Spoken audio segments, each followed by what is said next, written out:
2 जनवरी 2026 का दिन वसुधा की जिंदगी में एक ऐसे तूफान की तरह आया जिसकी उसने कभी कल्पना भी नहीं की थी।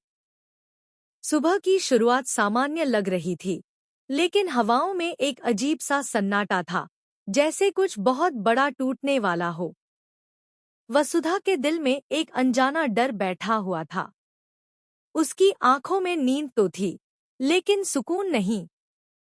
उसे बार बार देव की बदली हुई आंखें याद आ रही थी, जिनमें अब पहले जैसा अपनापन नहीं, बल्कि दूरी और कठोरता दिखाई देने लगी थी। देव इस समय पूरी तरह बदल चुका था। उसका व्यवहार ठंडा और आवाज में अजीब सा जहर घुला हुआ था।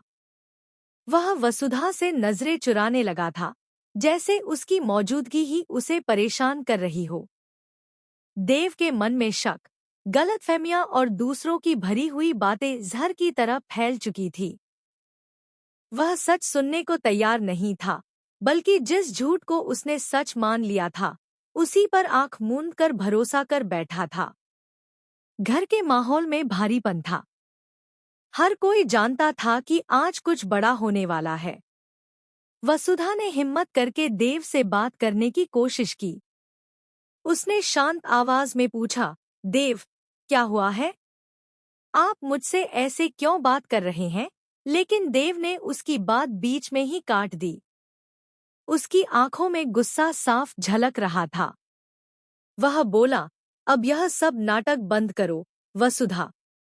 मुझे तुम्हारी सच्चाई पता चल चुकी है। वसुधा के पैरों तले जमीन खिसक गई। वह कुछ समझ नहीं पा रही थी। उसकी आवाज कांपने लगी। कौन सी सच्चाई देव? मैंने ऐसा क्या किया है? लेकिन देव ने उसकी एक न सुनी।